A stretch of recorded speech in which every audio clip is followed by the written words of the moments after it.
Tantor Audio, a division of Recorded Books, presents Purposeful Empathy, Tapping Our Hidden Superpower for Personal, Organizational, and Social Change, by Anita Nowak, Ph.D., foreword by Muhammad Yunus, narrated by Randye Kaye. Publisher's note: in this audio edition, you will hear references to diagrams present in the print and ebook formats of the book. Foreword by Nobel laureate Dr. Muhammad Yunus.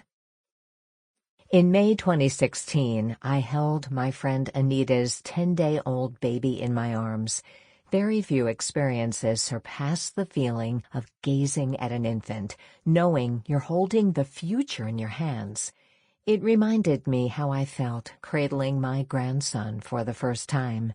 From that moment onward, it was impossible to think about tomorrow without imagining him in it. Collectively, we face enormous social and environmental threats, challenges that all our grandchildren will inherit. That's why it's our responsibility as citizens and leaders to consider these two crucial questions. How did we get into this mess? And, more importantly, how do we get out? It's clear that our bedrock systems are failing. For example, the market economy, which unleashed unprecedented prosperity across the globe, is now in direct conflict with sustainability and social good, serving the interests of the privileged few at the expense of the disenfranchised many. That's why we need to redesign economics as a social science. Thankfully, transformation is already underway, driven by a different set of human values, and innovations like social business give expression to our inherent altruism. In the same spirit, Purposeful Empathy is a timely and inspiring book that carries an important message, one that aligns with my vision for a better world, animated by mutual care, respect, cooperation, and solidarity. I urge you to listen to Anita Nowak's debut book, Purposeful Empathy. It will swing you from cynicism to hope, from selfishness to selflessness, and from apathy to action. Preface: there's nowhere you can be that isn't where you're meant to be. John Lennon. I've written this book to satisfy 5 goals. The teacher in me wants to share what I have learned about empathy over the past 15 years. The coach in me wants to inspire you to live your best life. The rebel in me wants to shatter systems of oppression and injustice. The spiritual seeker in me wants to align with my calling. And the mother in me wants to protect and nurture our children. Here's the backstory. In college, I dreamed of being a hotshot advertising executive, but after watching one particular documentary at a film festival, the earth began rotating on a new axis for me. In 1995, the United Nations hosted a 5-day human rights conference, one day of which was devoted to women's human rights. Delegates from across the globe gathered to testify about the plight of women in their countries. The film, The Vienna Tribunal, was a compilation of excerpts from those testimonials. I remember sitting in the theater, gobsmacked. I'd never heard of female genital cutting before, or women being stoned to death, or prepubescent girls being trafficked as sex slaves. I left the theater in a rage about gender-based violence, and the idea of ascending to a C-suite job instantly lost its allure.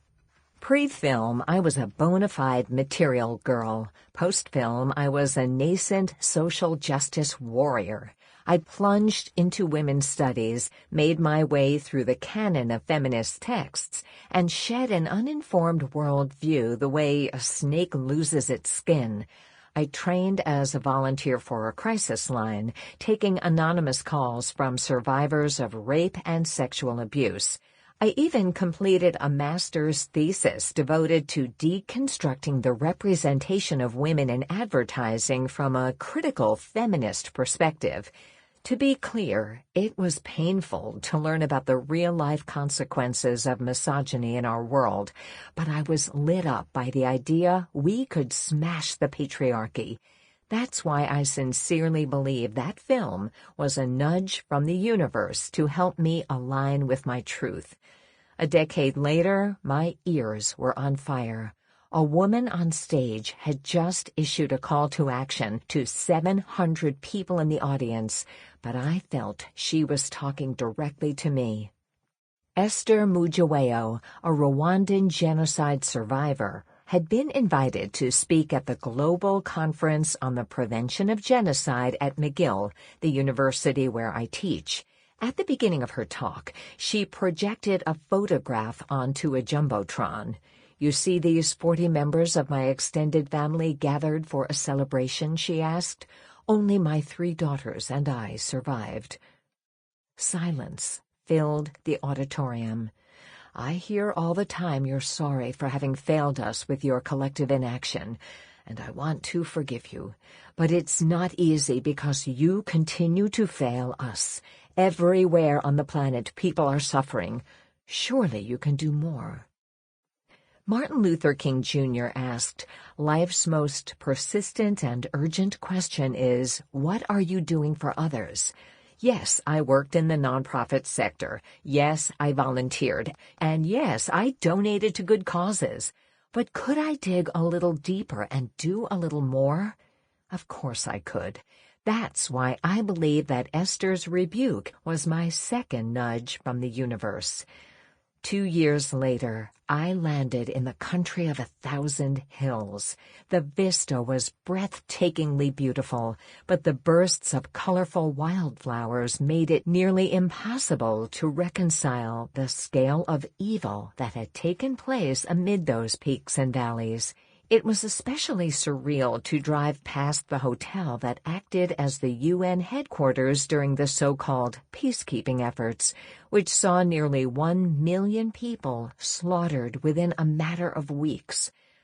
My sister Helen and I worked in the capital city of Kigali as volunteers with Tubuhumurize, an NGO dedicated to providing trauma counseling and vocational training to approximately 400 women.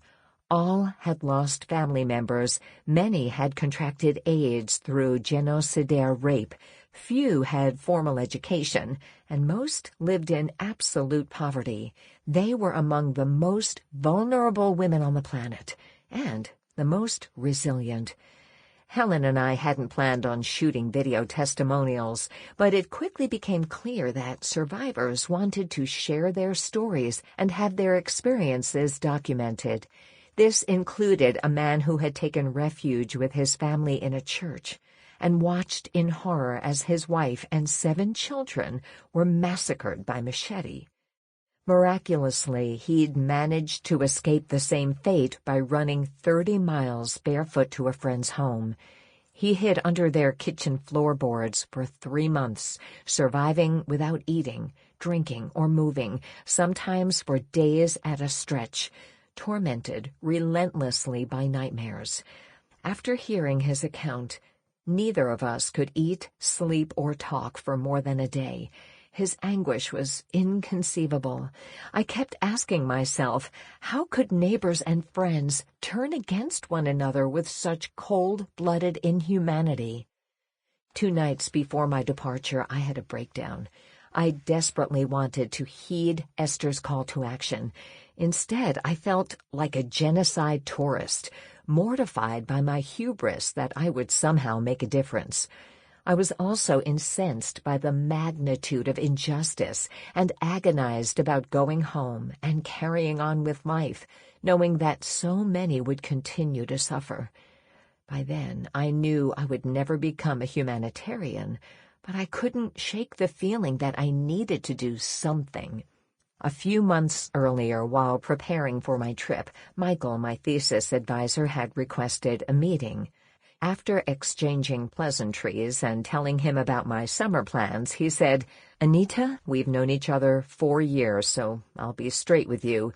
I don't think you'll graduate unless you change your topic." I was speechless.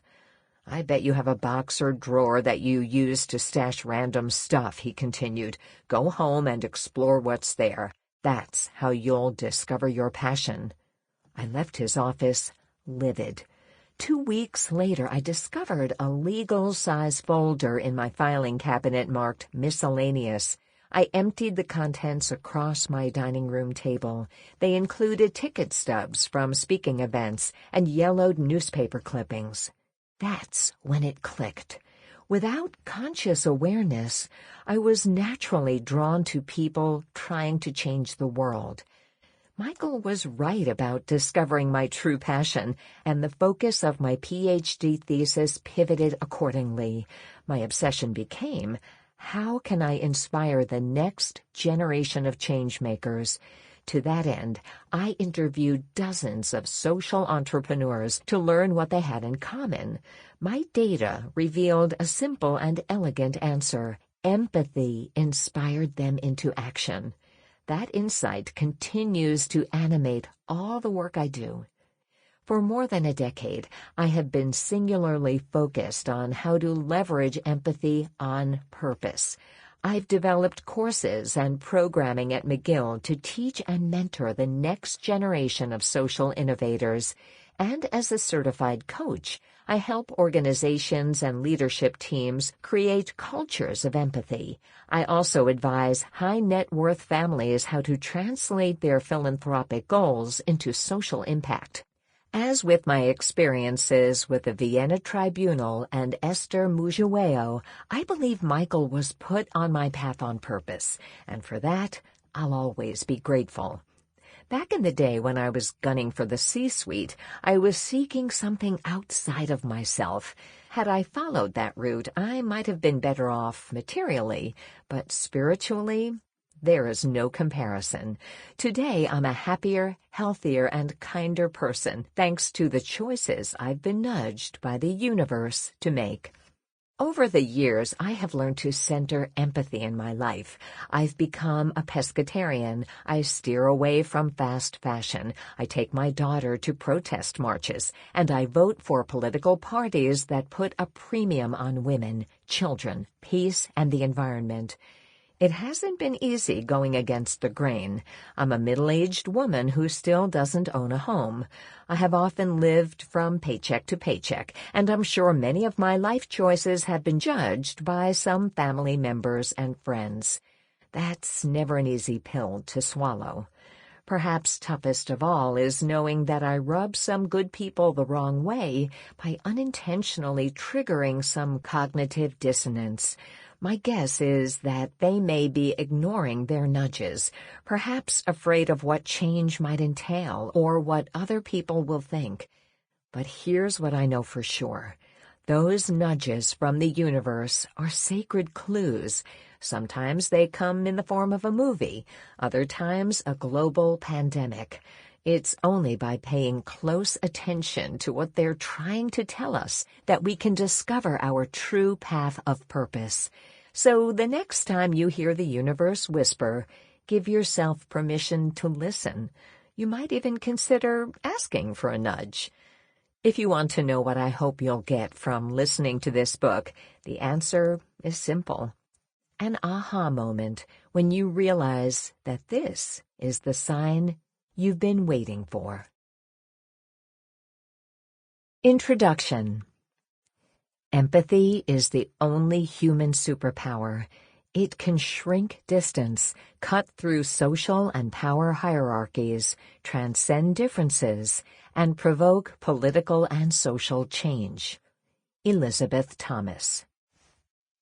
Empathy is the most powerful emotional force in the world, second only to love, especially when it's wielded on purpose. When our natural capacity to empathize is summoned into action on behalf of others, two things happen. The recipient benefits, and so does the empathic actor. To our brains, empathy in action is as rewarding as good sex and the high of psychedelic drugs. It increases our dopamine, reduces our stress, boosts our self-esteem, heightens our immune system, enriches our relationships, and even improves our key performance indicators at work. Did you know the top 10 most empathic companies generated 50% more earnings? You're less likely to have a heart attack if you regularly help others. Children are more likely to succeed in life if they volunteer. That's why empathy is our superpower, and it is finally getting the recognition it deserves. In fact, lately, empathy has become a business buzzword. Nearly every week, a new study affirms that empathic leadership, cultures, and workplaces help organizations overcome crises, facilitate equity, diversity, and inclusion, EDI strategies, provide psychological safety, bolster mental health, and drive recruitment, engagement, and retention. Empathy is central to design thinking, and according to Forbes, sometimes the acronym CEO now refers to Chief Empathy Officer. Artificial empathy is driving effective computing, teleempathy is disrupting healthcare, and video games using virtual empathy are expected to help grow the metaverse. Given all its applications, it's a mystery that it took corporate America so long to catch on. According to research, most employees would work longer hours and even take a pay cut if they felt their employer cared about them. In addition, they believe organizational empathy decreases turnover and drives productivity. Despite this, under half of workers rate their workplaces as empathic. Many CEOs believe empathy drives better business outcomes too, but nearly 7 in 10 fear they'd be less respected if they showed it at work. The good news is that we can practice empathy to help our organizations succeed and humanity thrive, all while simultaneously reaping personal rewards. That's what purposeful empathy is about. Instead of boogeyman tales of otherness that sow division and hatred, this book celebrates our innate goodness and interdependence. Through inspiring stories, interviews with experts, including neuroscientists, social entrepreneurs, and spiritual and business leaders, the introduction of a new self-development tool rooted in positive psychology and coaching, and purposeful empathy practices at the end of each chapter, this book offers wisdom and practical advice to foster personal, organizational, and social transformation. It's also an invitation to join the biggest social movement humanity has ever known, a revolution aimed at raising global empathic consciousness and then converting it into collective empathic action. Skeptical? Let me explain. Our massive empathy deficit. Liberal democracies are splintering as political polarization grows. Predatory capitalism is on a collision course with life on the planet, and inequality between the rich and poor is getting worse every day. It's so overwhelming and anxiety-provoking that sometimes we feel we may as well hoist a white flag and call it a day, which is what plenty of us do, but not everyone. Today, an inclusive, intersectional, global coalition of empathy warriors is forming, transcending generations and geography, demanding positive change in the world. Millions are railing against systemic racism and poverty while also fighting for sustainability, food security, and accessible housing, healthcare, and education. That said, until purposeful empathy has become more of a global priority, there's still plenty of work to do. According to the World Food Program, 1 in 9 people on the planet is hungry or undernourished, despite 1/3 of food produced for humans going to waste. A few years ago, experts calculated that an extra $11 billion per year of public spending until 2030 could end world hunger. Sadly, no such public spending occurred because of the 2008 economic crisis, during which over $1 trillion taxpayer dollars were used by the 20 richest nations to stabilize the global financial system. The World Health Organization reports that nearly 2 billion people have no basic sanitation facilities like toilets or latrines, and at least 10% of humanity consumes food irrigated by wastewater. Meanwhile, 1 in 3 people lack access to safe drinking water, partially explaining why 1.6 million people die from diarrheal disease every year, 1/3 of whom are children under 5 years. Finally, as the planet's population grows by 80 million per year, so too does the demand for fresh water at the mind-boggling rate of 64 billion cubic meters per year, equivalent to nearly 3,000 Olympic-sized swimming pools per hour. Tragically, enslavement is not a thing of the past. It's estimated that 25 million people are living as modern-day slaves. That's more than the population of Australia. Hundreds of thousands of kids also serve as child soldiers. According to the International Labor Organization, bonded labor and human trafficking is the world's 3rd biggest organized crime and has one of the biggest profit margins of any industry in the world. Oxfam International reports that today's 10 richest billionaires have 6 times more wealth than the poorest 3.1 billion people on the planet. If these 10 men were to lose 99.999% of their wealth tomorrow, says their executive director Gabriella Boucher, they would still be richer than 99% of all the people on this planet.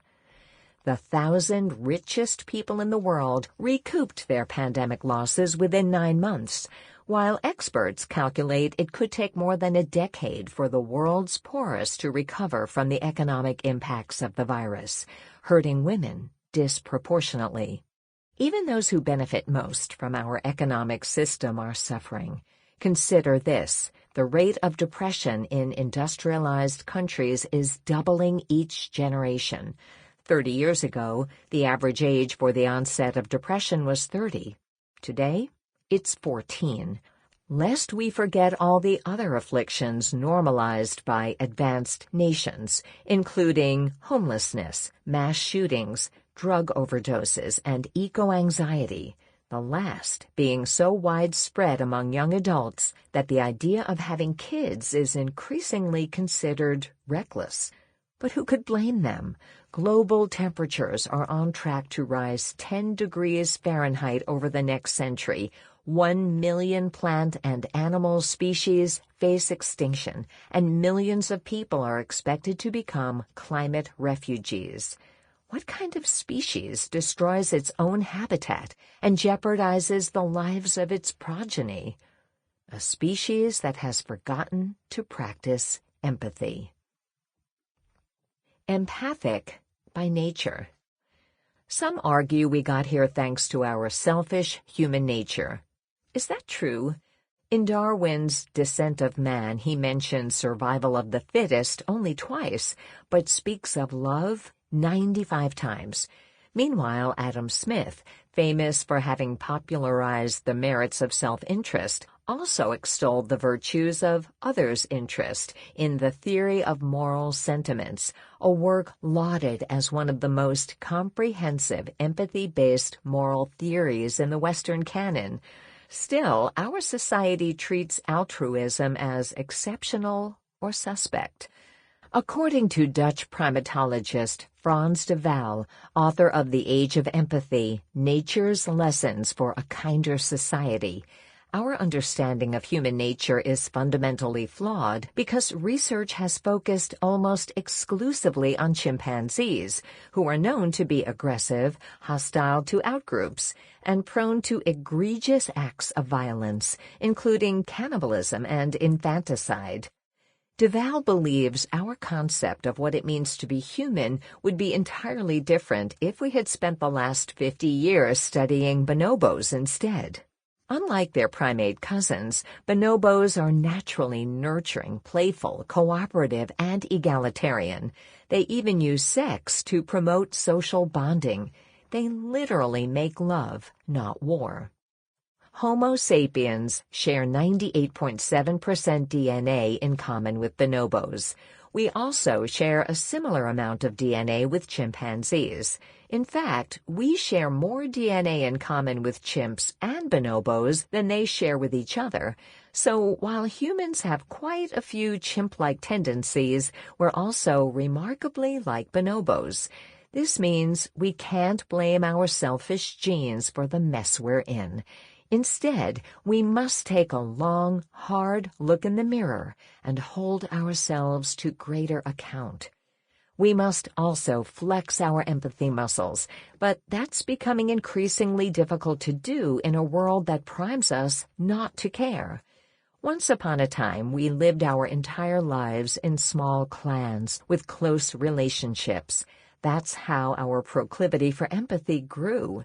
According to Stanford research psychologist Jamil Zaki, humans developed larger eye whites than other primates, among other physiological traits, to easily track one another's gaze, and intricate facial muscles to better express our emotions.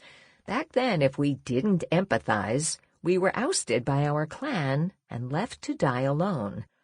Today, we live solo lives by design. Even pre-COVID-19, social isolation was baked into our culture.